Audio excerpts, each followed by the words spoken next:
ايه هتعملي ايه بقى النهارده عشان نفطر بيه يا حبيبتي؟ باذنجان حلو. طب ليه بنعذبه كده يا حبيبتي؟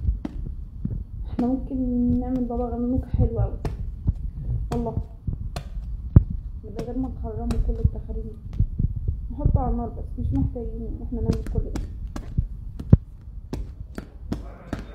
بتقتليها انت، بتقتلي ليه بتعذبيها كده حبيبتي؟ هتشويها هي بابا غنوجة، مفيش كلام اساسا. بابا غنوج، بس مش عايزه توسخ البوتاجاز بتاعها. بسم الله ما شاء الله، الله اكبر، دماغها شغاله.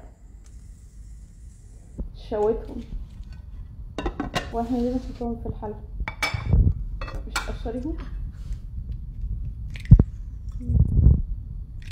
بابا غنوج مفيش بيض، تعملي ايه؟ انت هتعملي بيض جنبها يعني، جنب بابا غنوج ولا ايه؟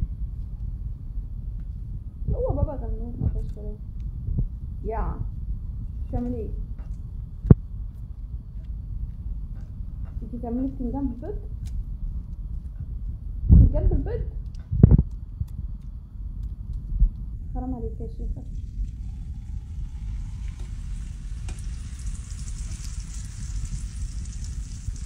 ايه ده؟ حاسه فيه عك ولا هيبقى طعمها حلو؟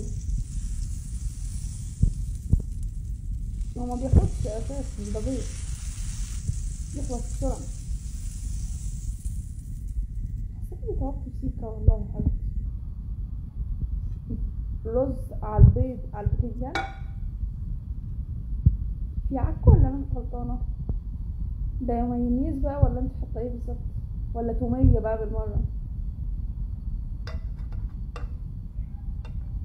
شكلها لا مش توميه، شكله زبادي اساسا.